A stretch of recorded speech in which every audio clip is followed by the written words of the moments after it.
Nesta folha, nós temos o que a gente chama de quadro valor lugar, ou QVL. Pode ter lugar que vocês encontrem somente as iniciais das letras, né, das palavras, QVL, quadro valor lugar. Esse quadro é para a gente utilizar nas atividades. Nós não vamos colar essa folha no caderno. Ela vai ficar dentro do nosso caderno de matemática. Sempre que a gente precisar, a gente vai usar. Nesse quadro aqui, vocês estão vendo que ele é todo repartido, né, em pedaços. Cada pedaço tem o seu nome, ela é a sua classificação. Nós temos os números, né? Eles possuem o que a gente chama de classes, né? Classe das unidades simples, classe dos milhares, classe dos milhões, classe dos bilhões, classe dos trilhões. Os números são infinitos, portanto, as classes também são infinitas. Essas classes são divididas em ordens, que a gente chama de ordem. Veja, a classe das unidades simples tem a primeira, a segunda, a terceira ordem, que recebem o nome de unidade, dezena, centena. Lembraram disso agora, né? Desse quadro, valor, lugar, ordem, né? Primeira ordem, unidade, segunda ordem, dezena, terceira ordem, centena. Essas três ordens aqui formam a primeira classe, que é a classe das unidades simples, tá? Então, para ficar mais fácil, vamos pegar o lápis amarelo e vamos pintar essa primeira classe, né? Essa primeira classe aqui, a gente vai pintar de amarelo para ajudar a gente a memorizar essa separação dos números, né? Essa classificação.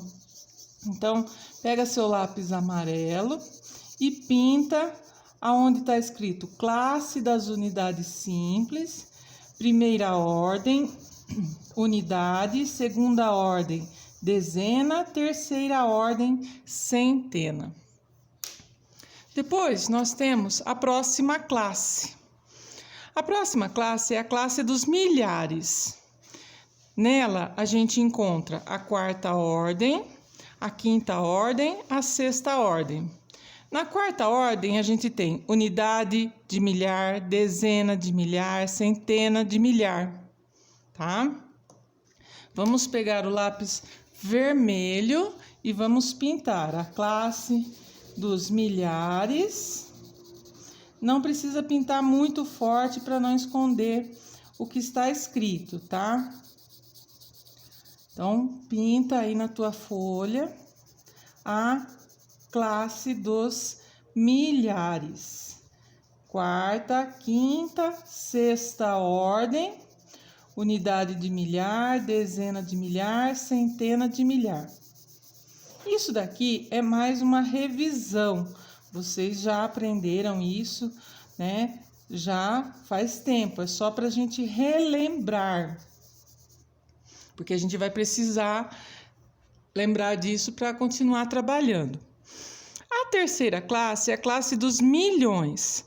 Sétima ordem, unidade, oitava ordem, dezena, nona ordem, centena. Então, unidade de milhão, dezena de milhão, centena de milhão, tá? E aí, a gente vai pintar de verde essa classe, tá? Também não precisa pintar verde muito escuro, para não esconder as palavras. Porque a hora que a gente precisar ler, né? Aí a gente consegue enxergar o que está escrito. Até o ano passado, vocês trabalharam a classe dos milhares. Então, as unidades simples e a classe dos milhares. Esse ano, nós vamos trabalhar a classe dos milhões, né? Aumentar uma classe aí nos números e vamos conhecer a próxima classe, que é a classe dos bilhões. 10ª ordem, 11ª ordem, 12ª ordem. Unidade de bilhão, dezena de bilhão, centena de bilhão. Esse número aqui, a classe dos bilhões, os números que se encontram nessa classe, nós vamos pintar de azul. Esses números aqui, a gente encontra quando a gente vai falar sobre, por exemplo, o tamanho dos planetas, a população de um país, né, que são números muito grandes, né, um valor muito grande. Então, aí a gente precisa, né, dessa classe maior, tá? Mas existem outras classes, tá? Lembra que eu falei, os números são infinitos. O que quer dizer infinitos? Não tem fim. E aí, então, as ordens, as classes também são infinitas. Então, a gente pinta assim, cada classe de uma cor, para ficar mais fácil para a gente memorizar na hora que a gente for trabalhar com esses números, tá? Nós vamos usar esse quadro aqui quando a gente for trabalhar a decomposição, a composição, a formação dos números, tá? E aí fica mais fácil, então, estando assim pintado, para a gente separar os números. Lembra quando tem um número, por exemplo, e ele tem um pontinho num determinado lugar? Aquele pontinho mostra a separação de uma classe para a outra, tá? É por isso que a gente tem que colocar aquele pontinho quando a gente vai escrever, por exemplo, 1225, né? A gente põe o 1, o ponto, o 2 e o 5. Aquele pontinho serve para separar uma classe da outra, tá?